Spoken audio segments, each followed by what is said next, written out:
who are going to present their research to you in 3 minutes or less, which is no small feat. I want to talk also a little bit about the preparation process that they've been through. So we started this process in the fall, and they've been to several workshops to hone their skills.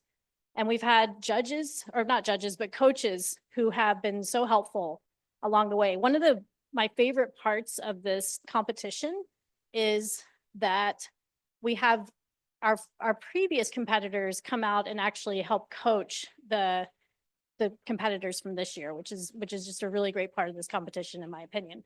So some of the coaches who came out, Alexia Martinez, who is actually our first Grad Slam winner, our first annual Grad Slam winner. Jocelyn Monhay, who I believe is here in the audience. So yay, Jocelyn. We also had from the Speaking Center, Olayinka Owasini and Monica Ibanez. And then from the Writing Center, Nathan Jones and Katie Chavez. And also, again, from the Speaking Center and Communication Studies, Julie Taylor. So thank you so much to all of our coaches. We couldn't do this without them. They're amazing. So I'm Caroline Vickers. I'm Dean of Graduate Studies for those of you who don't know me. And it's really been my pleasure to work with these students. And I want to also thank Megan Canali, who has just been amazing and helping to prepare for the Grad Slam. And Juan Salcedo, who's both a competitor and who has been so helpful in helping us prepare for this event as a student assistant in graduate studies. So yeah, so I love this event as well because we really get to focus on the incredible research that our graduate students do here at CSUSB. So I'm so glad that we can come together again around this event.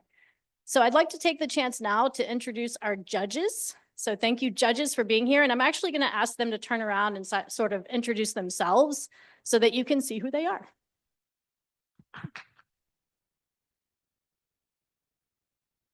Hello, everybody. My name is Lauren McGeehan, and I'm from UC Riverside. I work in the graduate division, and I am the director of academic preparation, recruitment, and outreach. And I'm so glad to be here with my fellow judges.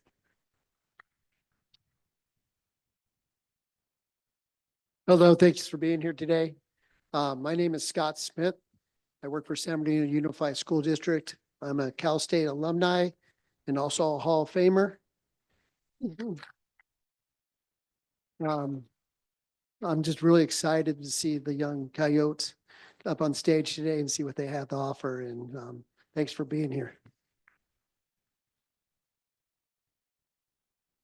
Hi, everyone. My name is Darnisha Beeler. I am a community manager for JP Morgan Chase. And what I do for the bank, I actually help bridge the gap between the bank and our community by providing financial education and resources to our community members.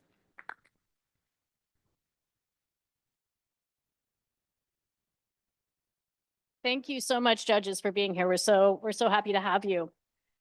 Okay, well, I think we should get this show on the road. So before we get started, I'd like to introduce our illustrious MC. So we have here Ralph Figueroa. He's a U.S. Army veteran and a graduate student in the CSUSB Rehabilitation Counseling Master's Program. At the CSUSB Veteran Success Center, Ralph works as a master-level paraprofessional specializing in veterans resources and benefits advising. Ralph is a dedicated student leader in the veteran community, serving as president of the CSUSB Student Veterans Organization since fall 2022. In January 2025, Ralph was named 2024 Student Veteran of the Year by the Student Veterans of America.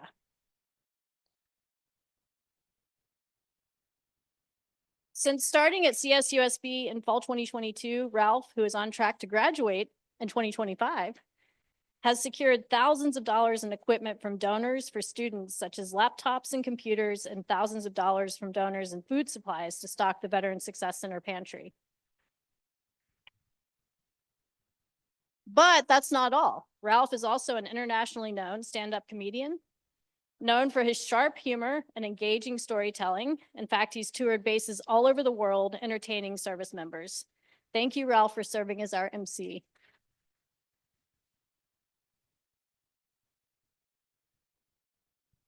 Come on, let's keep it going for Dr. Vickers here, everybody. Let her hear it. Let her hear it. Okay, so we're gonna need some energy tonight because we've got a bunch of students here, a bunch of grad students and a doctoral student that have been working their butts off. So we're gonna need some good energy tonight. You guys can do that for me tonight? I seem kind of fake, to be honest. I think you guys could do a little bit better. Are we ready to have a good time tonight? Make some noise. There we go. We need to hype them up. We need to get them ready. So they've been working tirelessly. This whole group, they've been rehearsing. They've got their research down. They're doing some amazing things. Cal State San Bernardino, you know, I know we're a little biased because we're from here. This is our university. This is our school. This is where we work for a lot of you. But this is our home, you know. And so these students right here have done so much. I've met so many of them over the last couple of days. Some of them I've known for almost a year. And so they're going to come out here. They're going to do their best. I want you guys to cheer them up and just listen to what they're saying. They're going to talk about some really interesting stuff that they've been working on. They're very passionate about. So we're going to share that energy with them, right? We're going to share that energy with them? All right. I'm going to tell you something. Those judges, you guys got some hard work for you guys today because all of them here, they're all going to be worthy of it. So you guys are going to have a tough decision. We're also going to have a couple minutes in between. We're going to sit down and we're going to get to know these the competitors here tonight. So with that being said, Cal State San Bernardino, are you guys ready? Let's hear it, Cal State San Bernardino. Are you guys ready? All right, let's get this Grad Slam going. Our first person coming up to the stage is Michelle Aguiar. Come on, Michelle. Give her a round of applause. Michelle is a communication studies and her title, Reluctant Confidants, the Impact of Disclosure and Boundary Dissolution of Adult Children of Latino Immigrant Parents. And Michelle, take it away. Mic check. Mic check. We're good.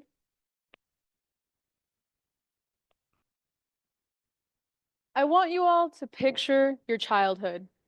One day you're playing outside carefree, and the next you're translating legal documents from the mail to your parents. And now for those of us first generation kids with Latino immigrant parents, this isn't just helping. It's called cultural brokering, balancing two worlds at once and trying to take responsibilities beyond your years.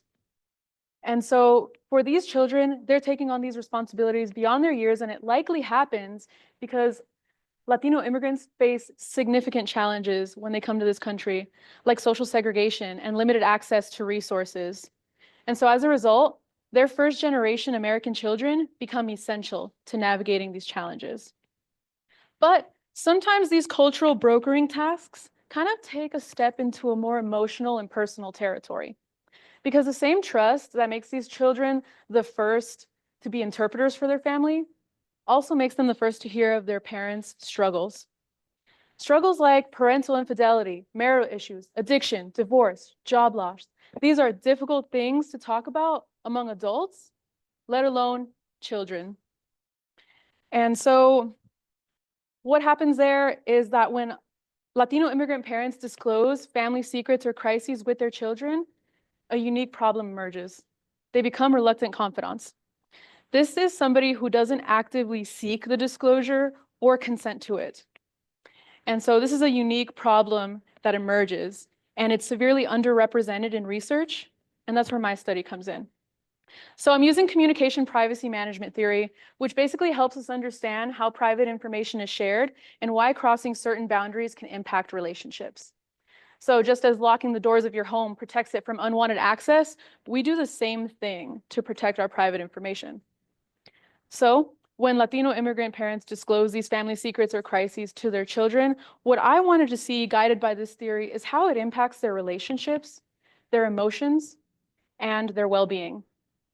And with 18 million children in the US having at least one Latino immigrant parent, this is a significant population whose perspective is underrepresented in research.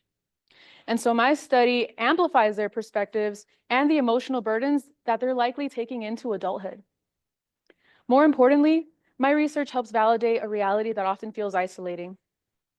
Of these 18 million children, I see myself in research like this, and my study gives them a voice, showing that this experience is not isolated, it is shared.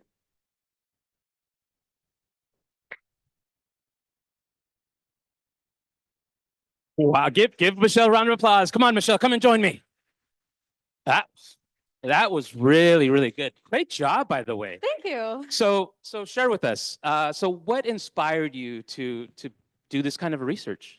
So I've always been really interested in how communication is affected in family dynamics, and especially once I realized that people do research on these subjects, I found it so fascinating because it's things that likely happen all the time, but no one really talks about it. So I wanted to amplify that and show that this is something that a lot of us can relate to.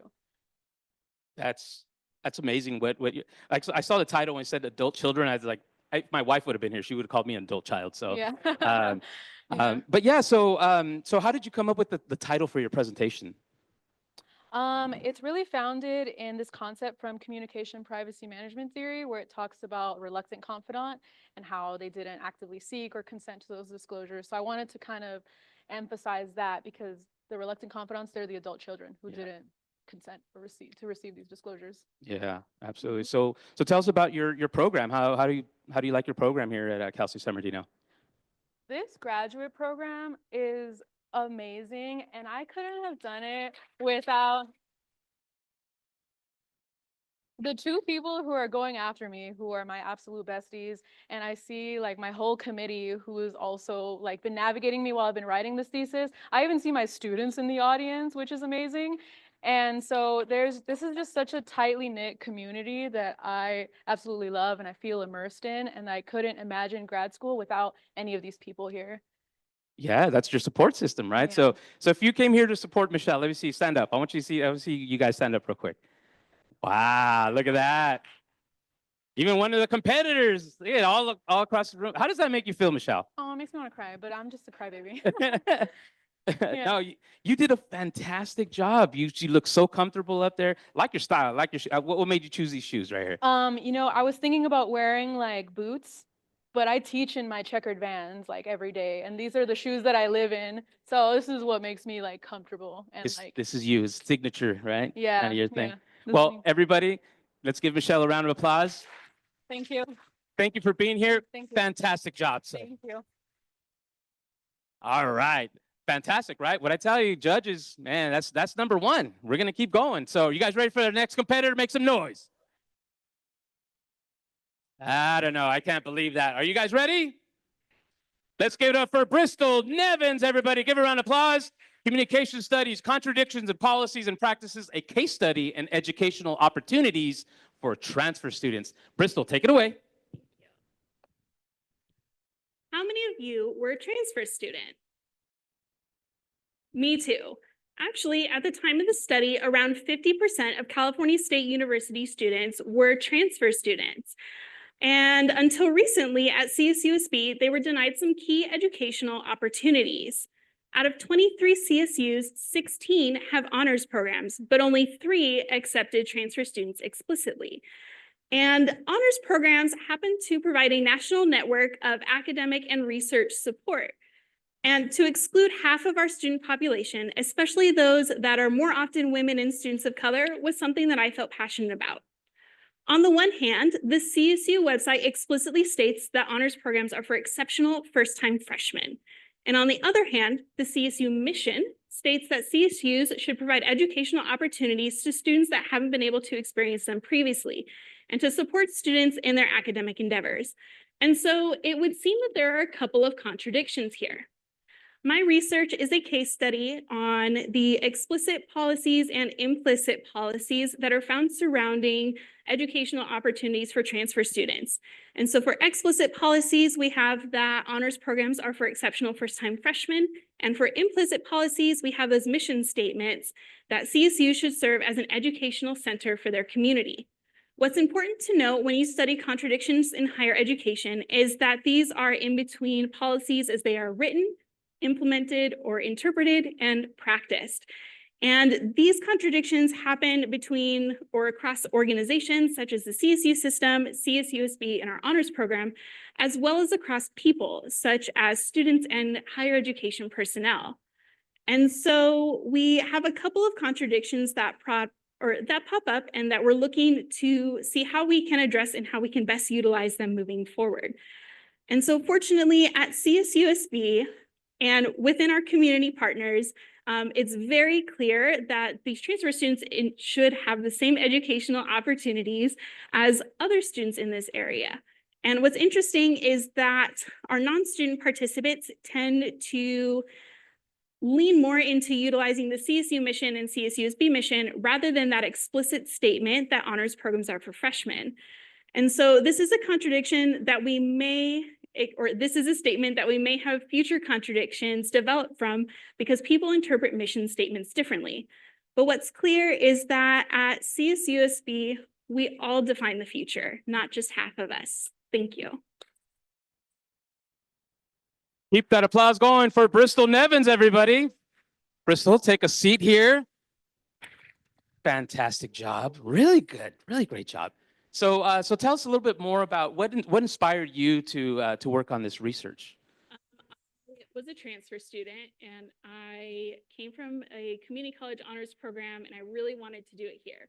And at that time, we did not have the policies to kind of support that, and I low-key argued my way in because I'm very stubborn. And so it was something that I was really interested in why we didn't have that policy, because like from everything that I had heard is that this is the place that I could kind of experience those and get those opportunities and chances. And so it was a little bit out of spite and a little bit out of wanting to understand what led to that situation. Interesting. So it really impacted you directly, which is what made you see that there's this gap in this research, or the necessity for research. So, and how's your program going? Tell us a little bit about your program. Yeah, it's the same program as Michelle's. We are both in communications studies, and as she said, it's been awesome in that we have such a wide variety of faculty research interests that you're sure to find somebody who you most resonate with. And so I have my chair and some of my committee members here as well, and they've been really instrumental into helping me figure out like what I want to research and what I want to do. That I get to continue on in a PhD program in the fall. So it's been super awesome. Wow. So you got, yeah, let's give her a round of applause. PhD, huh?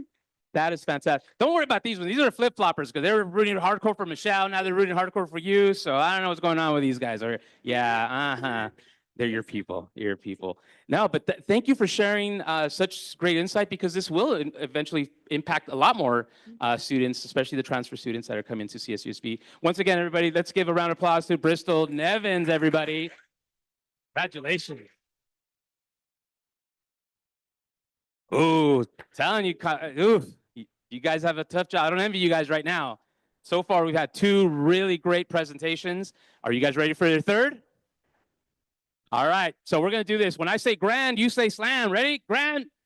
There we go. There we go. We're going to go with the next one. Here we go. You ready? Are you guys ready? Let's go. Next one. Come to stage. Stephanie Alfonso. Let her hear it, everybody. Also, communication studies, community media coalitions, best practices support a healthy local news ecosystem. Stephanie, take it away.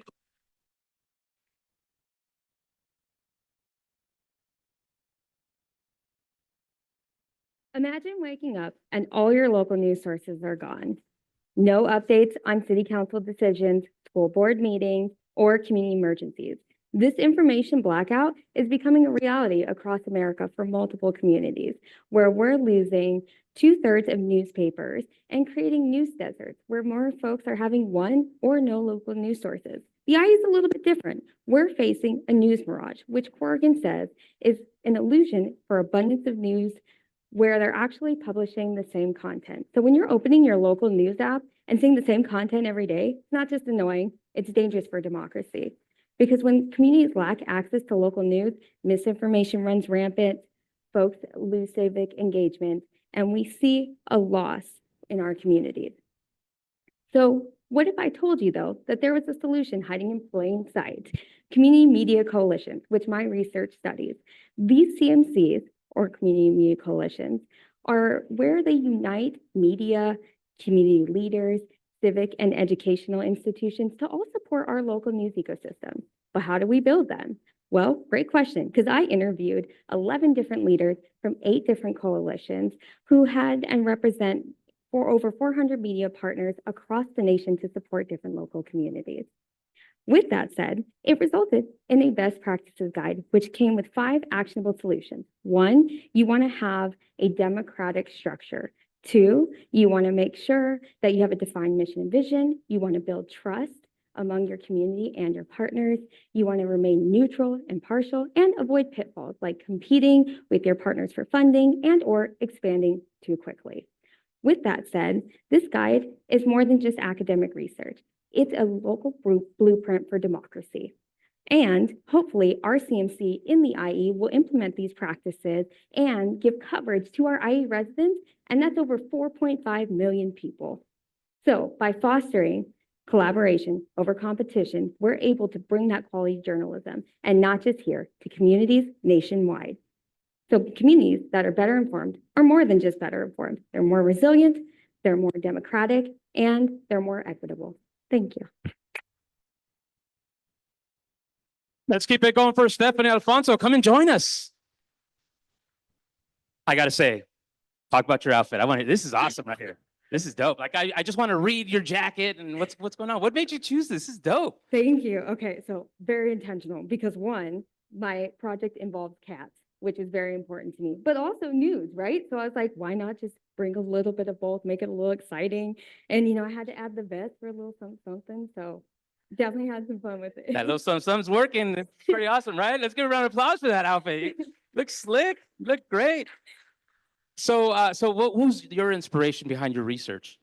I have to say, 1, my mentor, Dr. Corrigan, has been really instrumental in this because I was very reluctant to take the class on this in the first place. And I was like, you might enjoy it. And I was like, yeah, but I might take another one. And then I took it and ended up loving it. Look, I mean, you can see it written all over your face.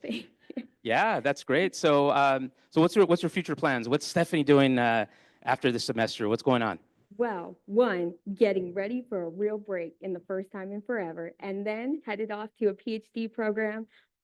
Not close enough, but I will fly to come see you in Pennsylvania. That's awesome. That's awesome. We good? Once again, let's give a round of applause to Stephanie Alfonso, everybody. Really great job. Oh, love the outfit. Love the outfit. All right, you guys ready? Grad. See, you guys are slipping on me. Ready? Grad.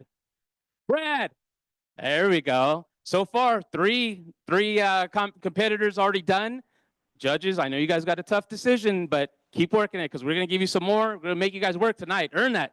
So you guys ready for your next competitor? Make some noise. Make some noise. Let me hear it. Our next competitor coming to the stage, Sai Chandrahas. Chandu, everybody. Give him a round of applause. Information system and technology. And his topic is what's in your wardrobe, AI data and the future of fashion. Sai, take it away.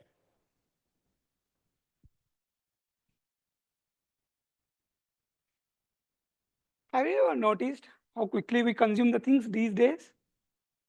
From food to technology, and especially clothing, we buy more, use less, and discard them faster than ever.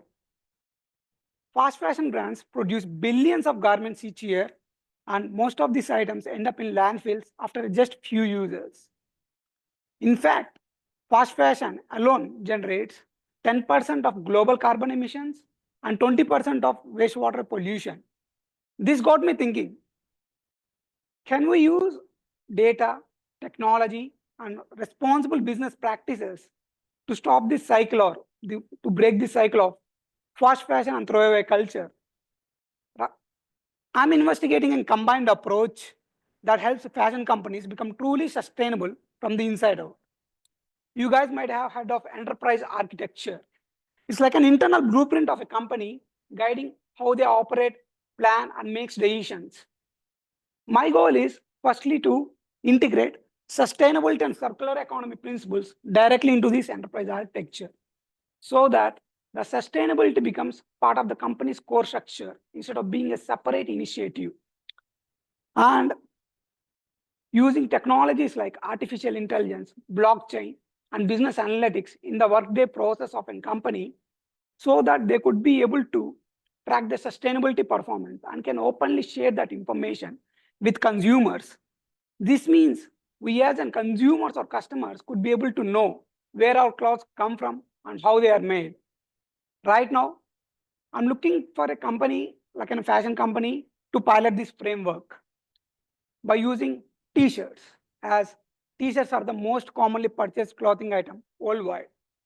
The goal is to see that we could be able to meet the 3 Ps: planet, people, and profit, by blending this technology and the responsible business practices. Even though I'm in my early stages, the results are promising. By following this approach, we could be able to reduce waste, cut down on the use of natural resources, and can enhance transparency. So by this way, the fast fashion brands can be a part of the problem, can solve this solution, and can be better. And we all can enjoy fashion, but it should be in a way that ethical, responsible, and sustainable. And whenever you are going for a shopping or just looking at your wardrobe, ask yourself, do I really need this? Because a small question today can spark big changes tomorrow. Thank you. All right, let's give him a round of applause. Come on over, come on over. Chandu, what's up, my brother? This is actually a good colleague of mine that we've done some work together. So really great to see you here. Great, fantastic job tonight. So what was the inspiration for your research? Childhood, I have been listening these terms called as sustainability and the recycling. What these terms, so how can we be able to contribute to it? And especially my master's program is going to be helpful for me. It's like blending both technology and business. And for this, especially for this research, I want to thank my professor, my mentor, Dr. Franklin, who has been I was very much confused about how do I be able to pick up my project and how do I navigate this. He has given me the first steps to navigate, and also to the librarians like Sanjeet and everyone who has been helpful for the picking up the right articles, finding the exact how the previous work. So hope I will do my best. Yeah, you did great tonight. So how much time did you spend at the library?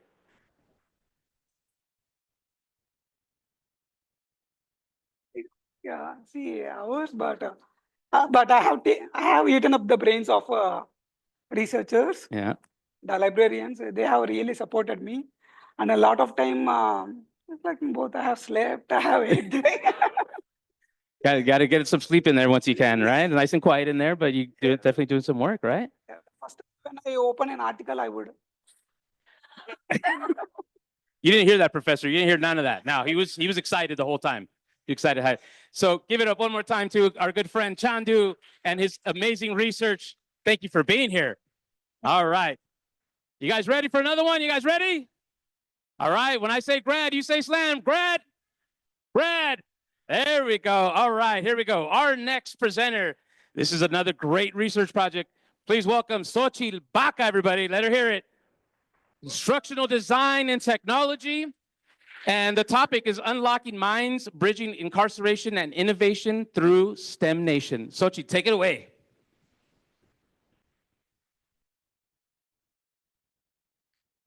Hello, everyone. Picture this. You have access to a science book, yet you're not able to perform any science experiments. Now picture this. Virtual wet lab. You're able to mix chemicals. You're able to examine cells. You're able to do all this through VR. Over 2 million people in this country are incarcerated, yet 70% lack access to modern day innovative technology. Where does this put us? This puts us at a disadvantage, not only for people that are currently incarcerated, but for our community at large. My research involved speaking with people in their most delicate, sensitive place. I've spoke to people who are currently incarcerated, and people who have since been released.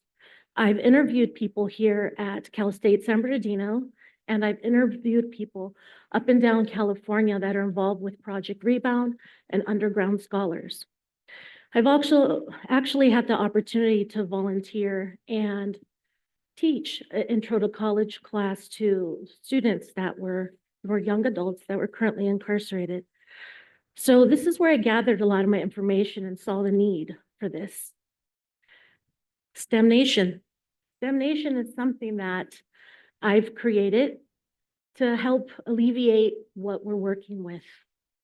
STEM Nation isn't just a name, it's a movement to include people who have been forgotten, who are impacted by our justice system, and now need to reintegrate.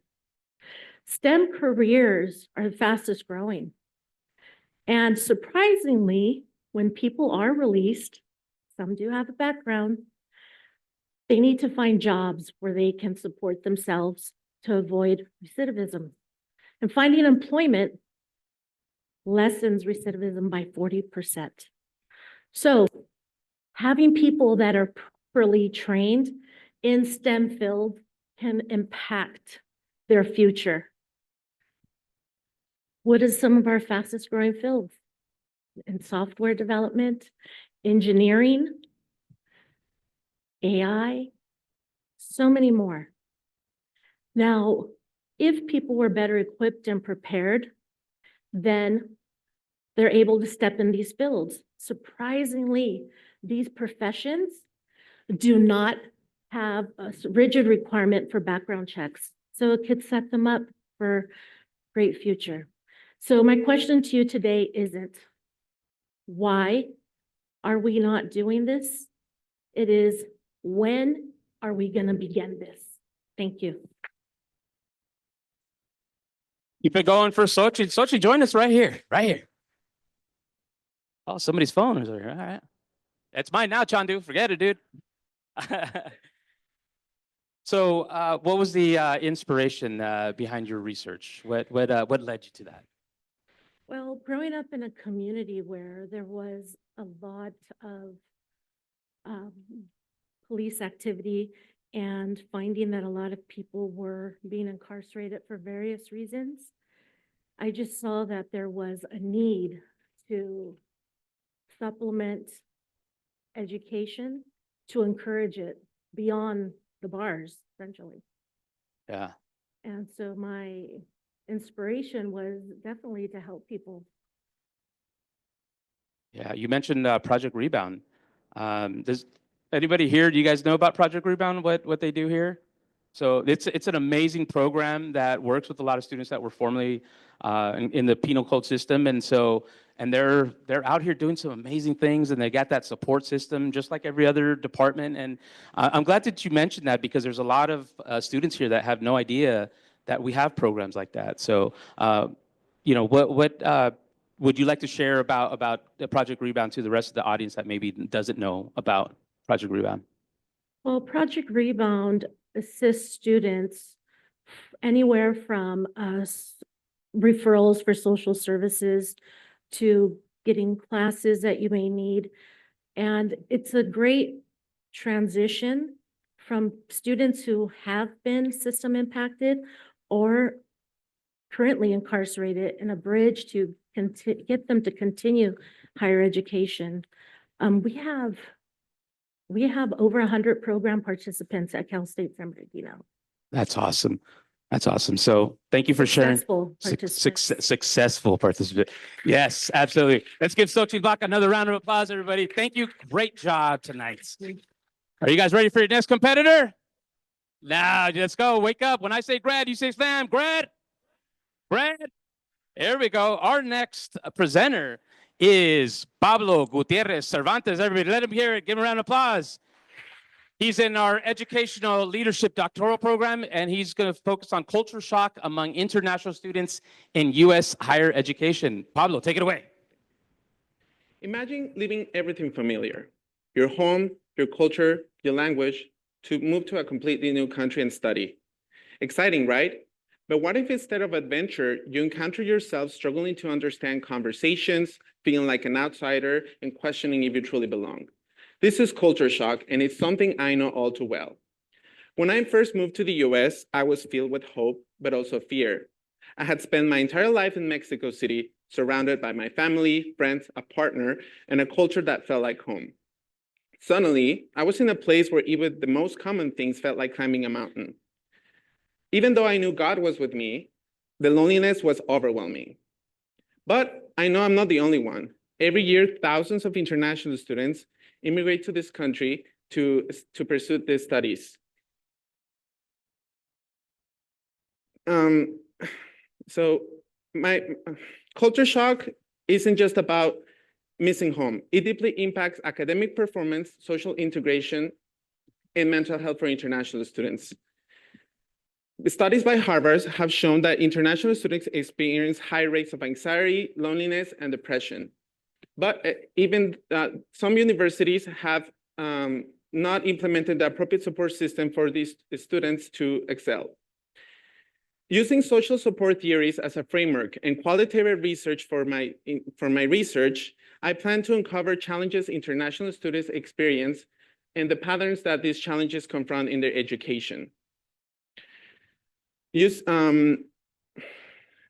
Culture shock is a significant challenge for international students, impacting their academic performance, social integration, and mental health.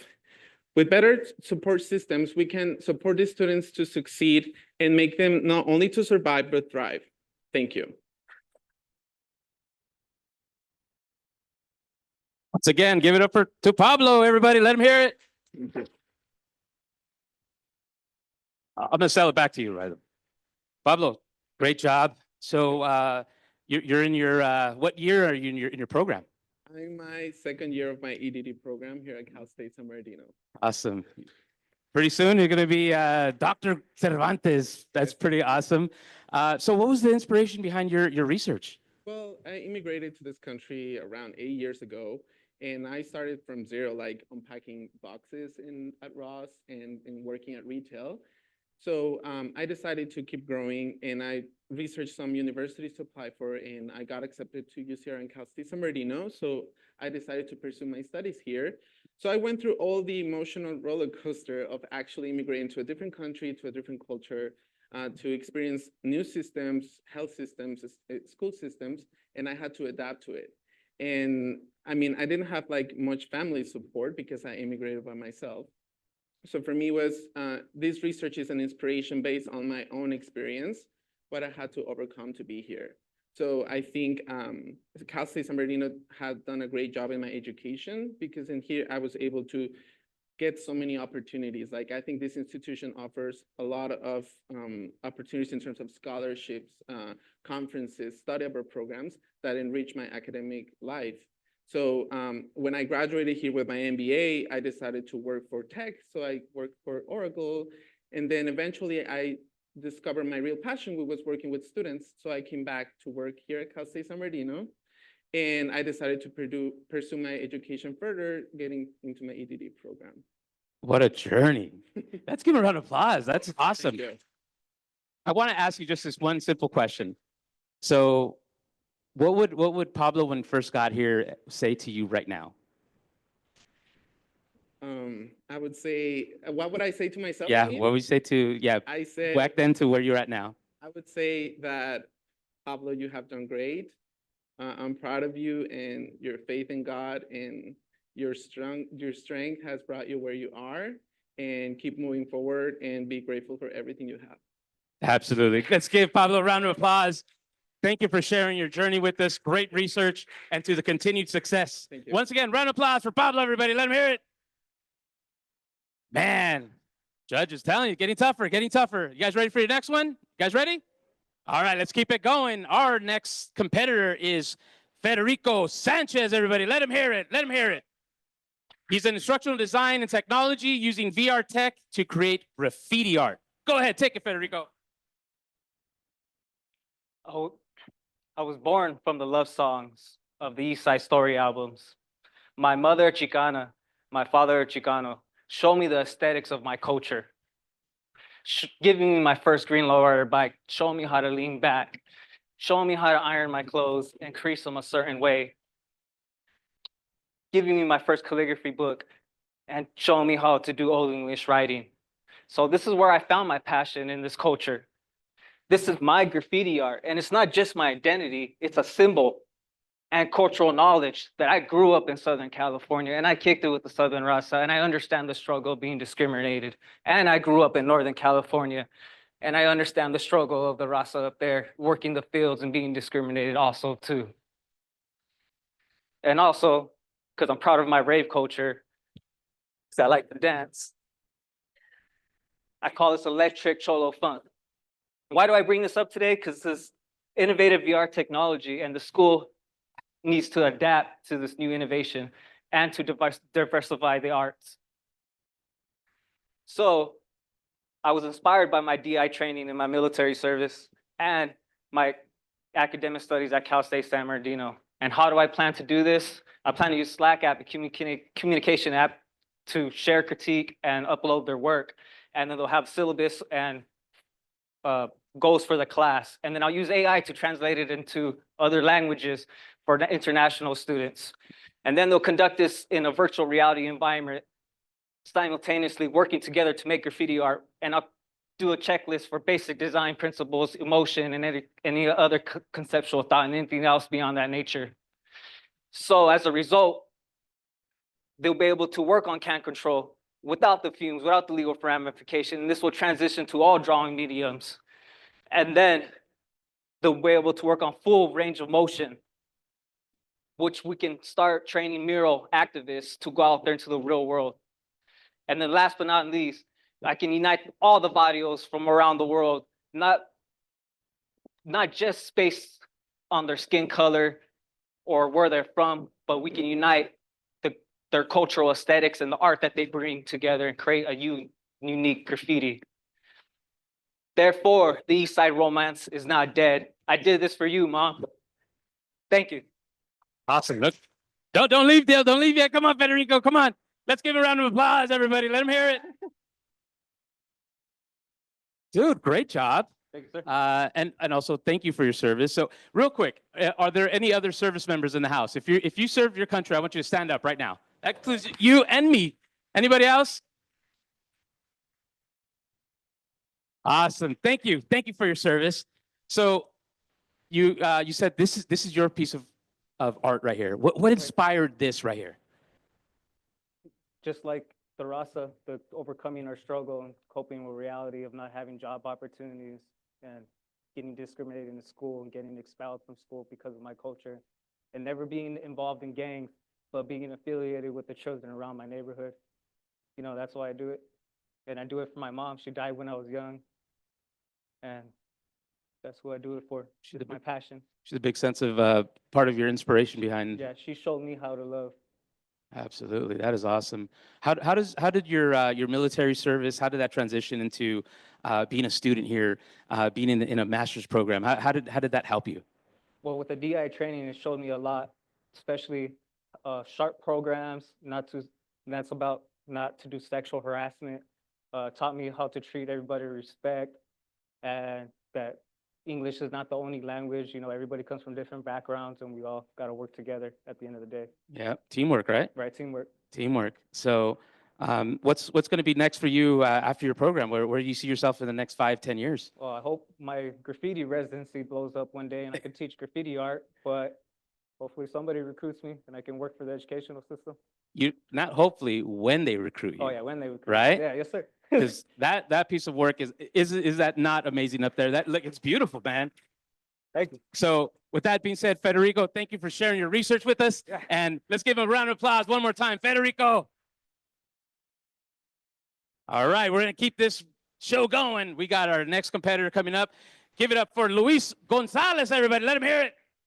Psychological sciences, and his topic will be changes in circadian rhythms. It's a tough one. And 24H, right? Activity pattern after exposure in. I'm going to let him explain it. Go ahead. Take it away, Luis.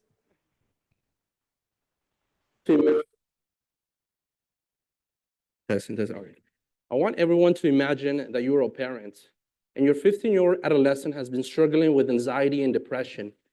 After countless months, the doctor prescribes Prozac, a common antidepressant. Given the fact you probably are hesitant about giving this drug to your children and your adolescents, will it disrupt their sleep? Will it affect their ability to focus in school?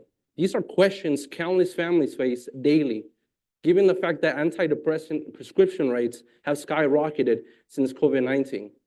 As of now, 1 in 10 individuals over the age of 12 consume antidepressant, yet shockingly, to a surprise, 50 to 90% of all antidepressants have been tested or approved for adults only. As a researcher, I'm very concerned about this because of the lack of understanding of such medication in the adolescent developmental brain. So given the fact, in order for us to understand this critical gap, our research investigated how Prozac affected circadian rhythms and activity levels in adolescent rats. So given this preclinical trial, we conducted a controlled study using male and female adolescent rats in which we monitored their activity levels and circadian measures using a novel approach, a non-invasive Fitbit jacket.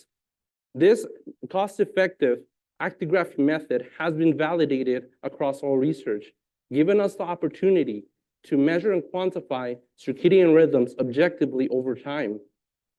As a result, we found the correct implications of such results that has direct translational value to human adolescents. We found that Prozac decreased activity levels during day and night. Oftentimes, this often is translated to human translational value as daytime drowsiness, often reported in human patients. And oftentimes, this often will affect the school performance and daily functioning of an adolescent. But despite having a stable sleep quality, we did find circadian measures disrupted, which brings a concern, given the fact that in humans, circadian misalignment has been shown to correlate with mental mood instability and cognitive impairment. So these highlights, even though this study has been conducted in rats, it has direct translational value to human adolescents. Adolescence is a critical window of period of growth.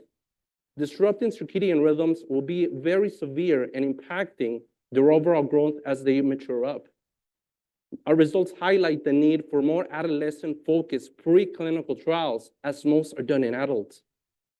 Given the fact that this is an important scenario, we need pediatric psychiatrists to reconsider dosing strategies, monitor sleep patterns, and implement circadian stabilizing intervention, such as sleep hygiene protocols.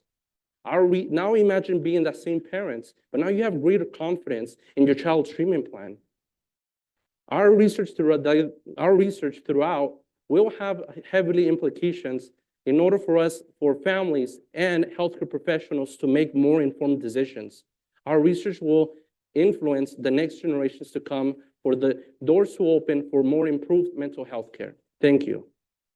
All right, everybody, let's hear it for Luis Gonzalez. Everybody, come take a seat. Yeah. Fantastic job, especially saying all those words with extra syllables. Yes. Yeah.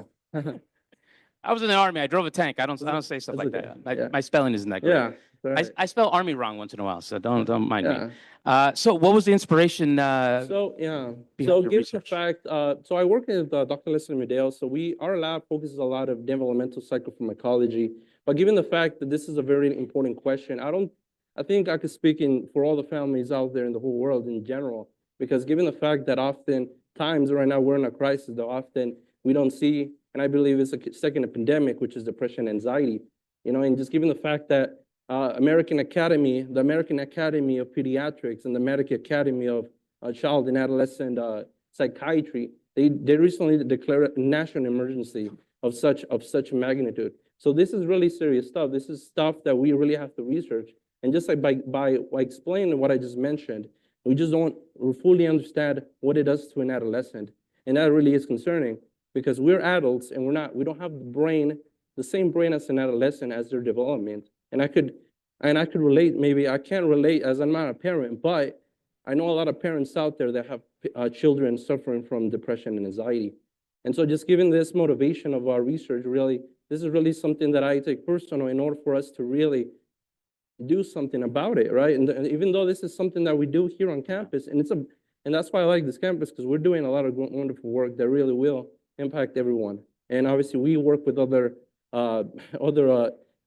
research in general. We do a lot of projects, but this is just one of my many projects that I have been working on. But this is barely my first year in my master's program, and so this is just a very good theme in general. But also as well, I think sleep in general has been a really interest of mine, because oftentimes we don't realize that sleep has a very big impact in the overall health of everyone. And I could relate, because as grad students, we don't get enough sleep, unfortunately. Right? Right? Yeah. We don't, and it's important, but that's generally how the motivation towards everything. Yeah.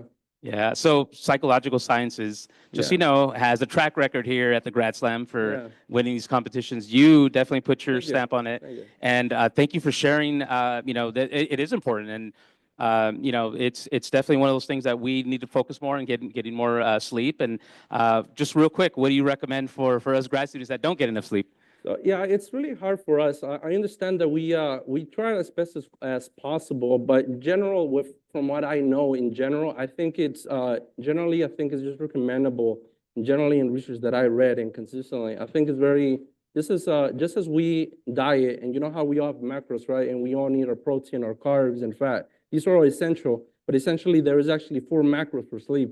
So we really need to show that we have to have good quantity of sleep, quality, and then we have to be regular with our sleep and the timing of it. Yeah. We have to be consistent, waking up at the same time, going to bed at the same time, even though these sound like simple things, but these are just stuff that we could just change in our behavior. And so even just regularity is enough, because oftentimes research has been implemented, and there has been a lot of research as of now. Regularity generally has been correlated with symptom severity. So really, if we enhance our regularity, so once again, if you go to bed at 11 and you wake up at 6 and you stick to the same schedule, the risk of mortality will decrease, and you would generally have a less risk of getting such a mood disorder such as depression and anxiety. So yeah, I mean, there's more to it, but yeah. Yeah. Well, now I know who to go to, so I'm going to play my master's program. So everybody, give a round of applause to Luis Gonzalez, everybody. Great topic. Are you guys ready for your next competitor? Make some noise. Let me hear it. We need some energy. We only got 2 more left, okay? Next one, coming to stage. Put your hands together for Juan Salcedo, everybody. Let him hear it. Testing. He is in applied archaeology, and he's going to talk about symbolism and Tenochtitlan figurines.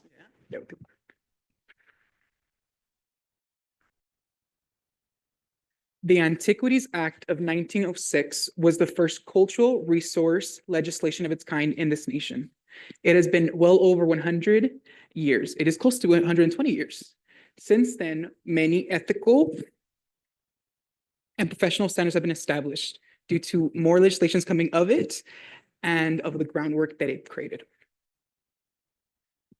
Orphan collections are collections of artifacts and other individual pieces that have lost context and provenience. It is important information and data that has been lost due to negligence and at its time, lack of standards and ethical practices. Housed and in the legal possession of the anthropology department and CSUSB, we currently have an orphan collection known as the Vester collection. It was a collection that has many pieces around Mexico, especially the Central Valley and especially Teotihuacan. But sadly, we're unable to fully identify where they're from, the sourcing, or how they were recovered, whether it was technical recovering of data and how they were recovered as well. My thesis aims to tackle this challenge and help bring back ethical standards to orphan collections with the ultimate aim of repatriation back to its original communities. Using my methods, I will use a 2-pronged approach, utilizing portable X-ray fluorescence analysis, which is a chemical and soil composite analysis that will help with the sourcing as well as the material dating.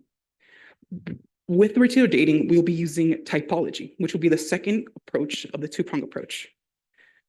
Typology is going to be the stylistic interpretations of each of the artifacts.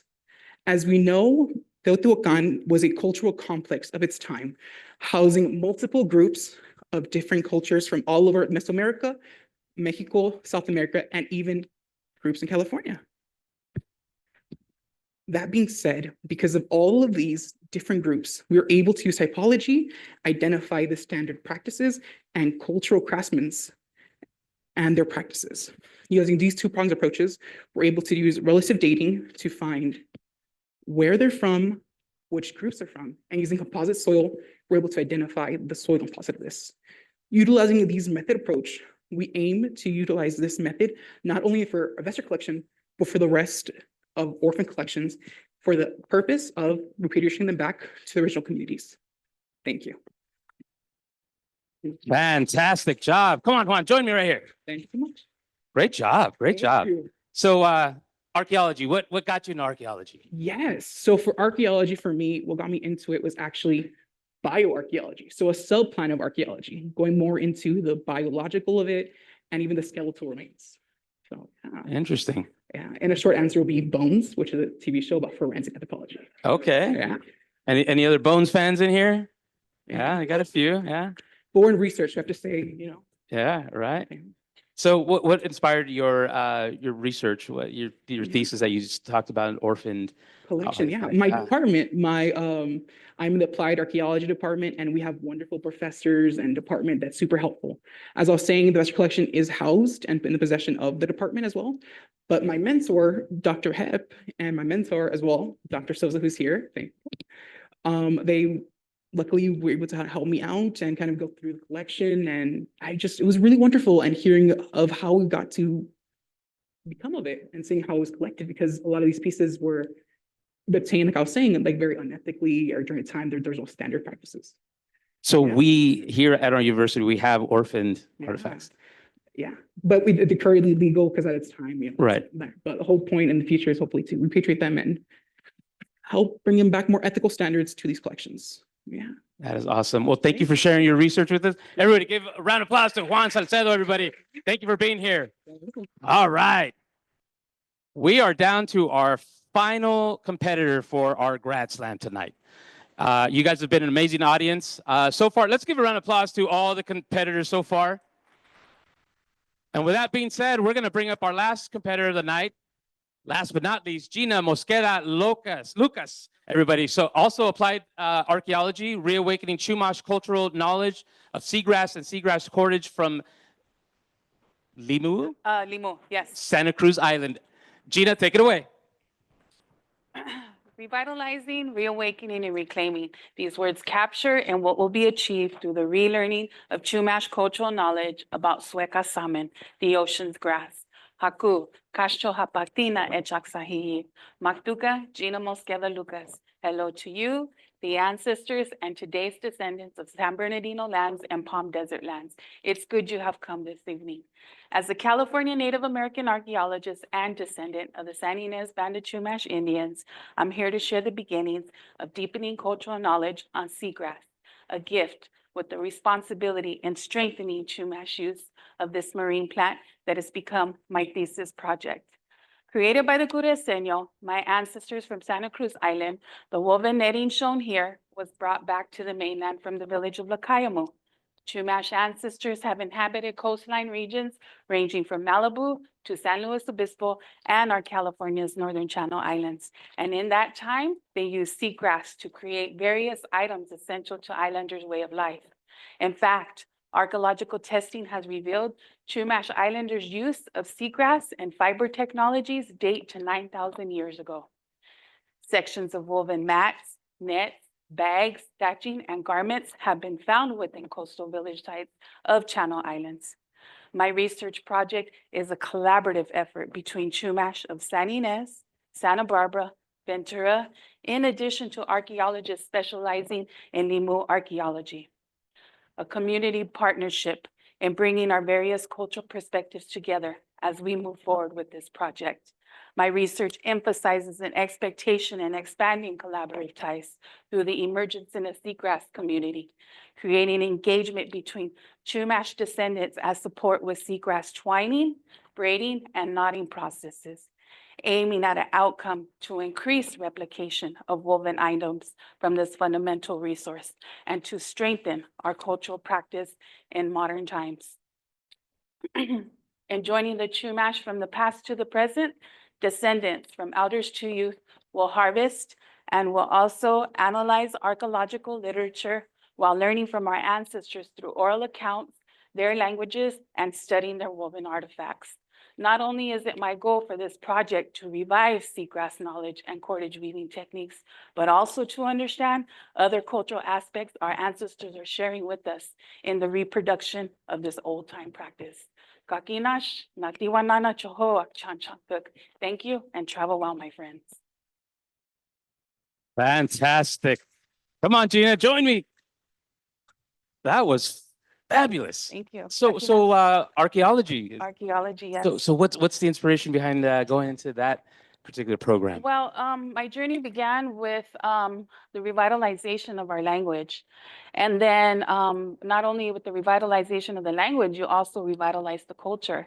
And so I have to give a shout out to Tribal Chairwoman Eleanor Fishburne, who is an undergrad at Cal State Channel Islands. She has a passion for archaeology and our culture just as much as I do. And she put this project together on Santa Cruz Island. And we went out there and we collected the seagrass together. And so, you know, she's there. We're always offering prayers. And then so this opportunity ended up coming up to bring this netting home so that we could study it and begin just learning more about it. And then hopefully creating items from it all over again. Yeah. Bringing it back. Yeah, Mhm. that's great. Yeah. So yeah, let's give her a round of applause. Absolutely. So what's going to be the next step for Gina? The next step, you know, we're talking about sleep masters and all the hard work that goes into it and whatnot. I am considering a doctorate. So we'll see. There's a possibility. We'll see. But one thing at a time, one thing at a time. One step at a time, right? Yeah. Yeah. Second year master's student. And so I just, yeah, got to get a lot of the thesis work done. Yeah, and it sounds like you're well on your way, and Yes. you gave us some really great information. Thank you. You know, it's not that far. You know, Chumash is really, really close by. I got family up in Santa Barbara, so I know Okay. very well. Yeah. My aunt knows the casino very well. So, but you know, you shared some amazing information with us, and you're so passionate about what you're doing, and hopefully this journey will definitely guide you to doctoral program someday. Yeah, I can't take all the credit. Dr. Sosa, my chair of my committee's up there. Amira Anise is online, and then Dr. Teresa Velasquez, all support. It's all support, and then their guidance too. I know the cultural side, but Dr. Sosa and Dr. Anise know, you know, the archaeological side. So again, it's about collaboration. It's about working together. It's about working together, and this is what produced. This is what the outcome is. Absolutely. Everybody, let's give Gina another round of applause. Thank you for sharing the information with us. She touched on something real quick though, and this is what, to all the faculty mentors, if you're here, if one of the competitors are here, I want you guys to stand up. If you're a student that's here, we got a couple. It looks like some of them had already left, but yes, let's give them a round of applause. Yes. The importance of what Gina mentioned was the collaboration. Like, she might not know the culture, but it's like all this other stuff. And this is what Cal State San Bernardino brings to the table. And it's you know, being able to have these two forces combined together to do something amazing. And once again, round of applause to all our competitors here tonight. Made it extremely difficult for the judges who are going to start tallying. And with that being said, I want to bring up Dr. Vickers up again one more time. Thank you so much, Ralph, for being such an awesome MC. Give it up for Ralph. All right. So I wanted to first mention that after this, we're going to have a nacho bar. So it's going to be amazing. And I think it's upstairs. Is that right, Megan? Oh, she's over there. I think it's upstairs, right above us. So come for the nacho bar, please. So at this point, we do our people's choice. So you can scan the QR code and you can vote for the person that you thought had the best Grad Slam presentation. So I will give you a chance to do that. Sure, yeah. Everybody want to come up?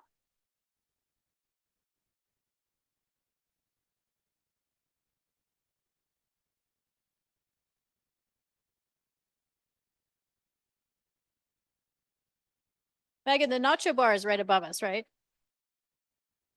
Oh, it's where?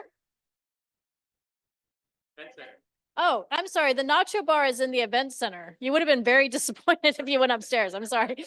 Yeah, it's in the event center.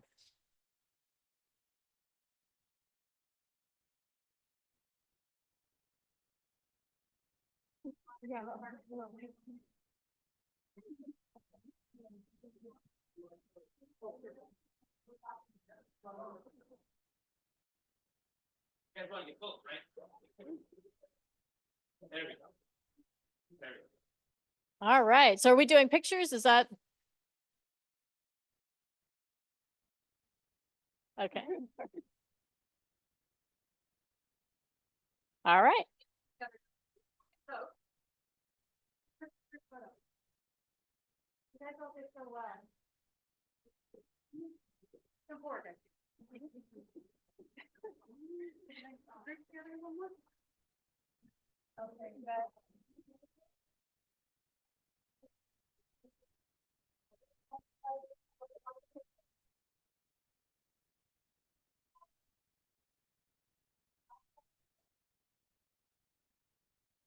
Okay, hold on.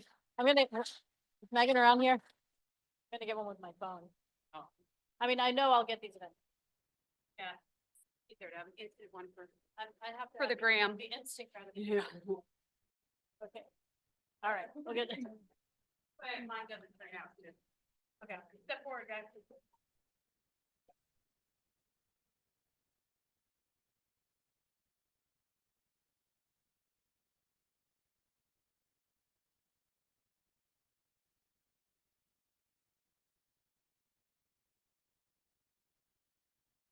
All right, so we're gonna ask a couple more little questions. So this is gonna be open to anybody. So what was probably the most difficult part for you to prepare for the Grad Slam?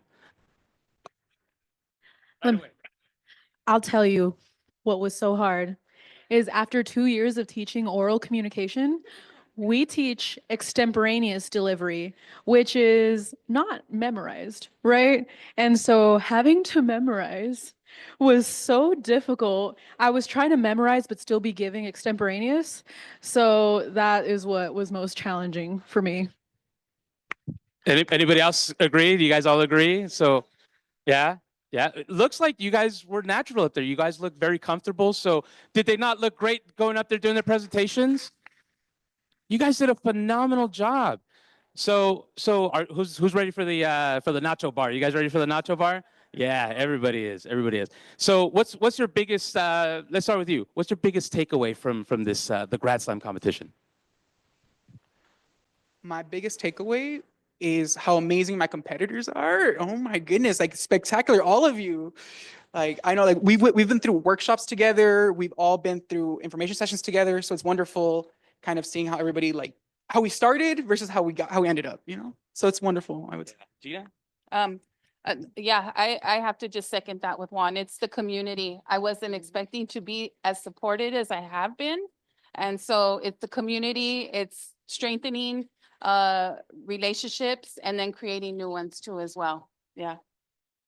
Yeah, that's a very valid point. So there's also some gift baskets that have been provided with some CSUSB swag in there. There's some pretty cool items in there. So so congratulations once again. I know the judges are over here struggling to figure out who's going to be the winners here. So what about you? What's your biggest takeaway?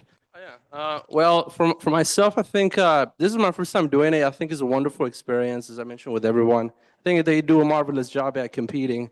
But I think after this, it's just a room to grow. And so this is really a very impressive learning opportunity, especially just given the moment that I shared my research. I think it really held me down to humble myself and really understand if I could communicate my science to people, which oftentimes, even in a whole field, generally, that's really heavily recommended to communicate science, which is often a difficult task because, you know, we kind of go from complex to simple, right? So it's very very hard, but I think I like the experience. Obviously, I'm still going to be around, so hopefully, this will be more practice for me.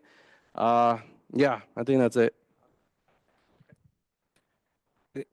This has been a great experience. This is something really new to me and out of my comfort zone. And I just wanted to thank everybody who has helped me with the little details to help me improve myself. And it was great to be part of the collaborative effort. Well, my biggest takeaway from this is that not everything is perfect, and we all learn about ourselves. And this is a growing opportunity for me to improve myself for future experiences. So thank you. My biggest takeaway is I teach this class. Okay. I know I've said that already, but I also work for the speaking center, and I'm always like telling students like, you can do it. Like, it's totally fine. Like, play music in the background. And if you can push through like practicing with music in the background, you can do it when you're up here. Until I had to do those things. And now I'm like, oh my God, this is actually really scary. And so I think it like for someone who I feel like I'm shy, but at the same time I'm not. It's very humbling, and I'm so happy to be up here and to like practice these things that I teach. Yeah. My biggest takeaway is that I am significantly happier having something in my hand than not having anything in my hands and have to figure out what to do with them. So I was given a basket and I'm in a much better place. Aside from that, I really enjoyed being able to watch everybody's speeches develop through all of the workshops that Dr. Vickers and Megan hosted, and being able to be up here with my cohort peers as well has been super awesome. I think my biggest takeaway with everything is, there's such a focus on revitalizing our community, especially in the IE. And I just want to say, very similar to Juan, all you beautiful, brilliant people are doing that. And so you make me proud. Well done. My biggest takeaway from this was the community on stage. Though I've met for the first time many people here, just knowing all the disciplines and all the passion and what people want to do. And like, no two presentations are the same. So it's just, the takeaway is just the uniqueness of everybody and what they had to present. So that was it.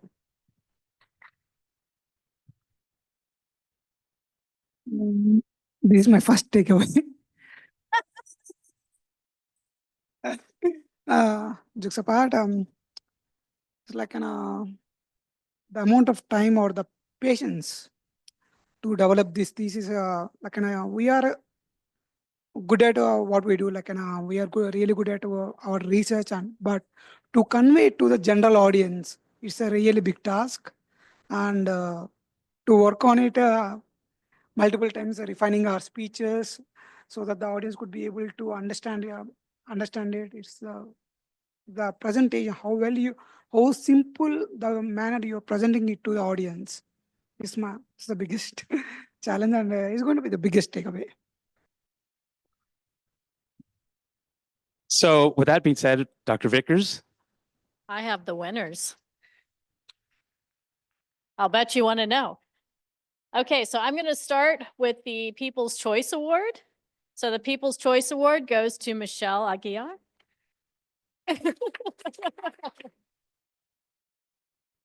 All right, Michelle.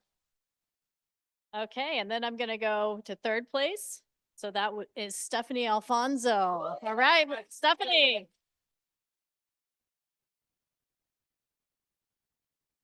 And second place, Michelle Aguiar.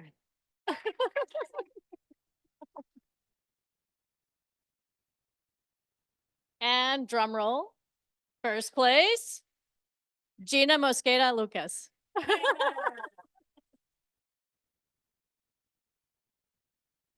So it was really close, everybody. The scores were very close. Everybody did an amazing job. I'm so impressed. I'm always so impressed. So let's just give a round of applause for these students. I have to tell you a secret. When I was in graduate school, if I had had to do this, I would have fainted. So, so I'm super impressed. And, you know, not only is your research important and impactful, but you communicate it so well. And I think it's so important, especially now, for the public to understand the important research that we do in higher education.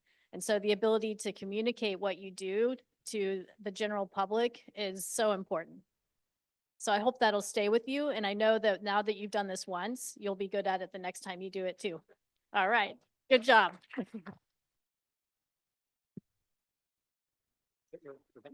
So let's go get nachos in the event center. Want to get pictures with the winner?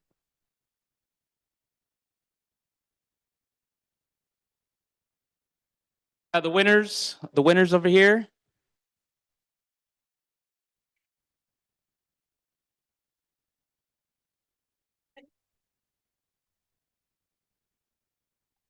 Stephanie, do you want to just put your? Absolutely. And let's get our judges up here. Real quick, before everybody leaves, let's give a round of applause to our judges who had a really tough decision to make today. All three of you, thank you. So let's come on up here. We want to get some pictures with our judges. And we're going to have our competition winners up here real quick.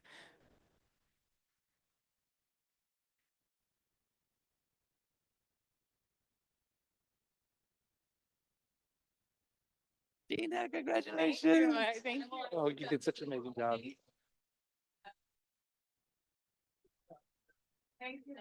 All right.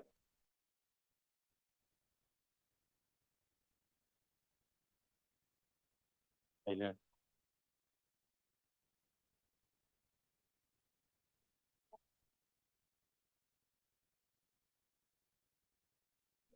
All right. And then let's get one with the judges. Let's get the judges in there if we can have you guys join.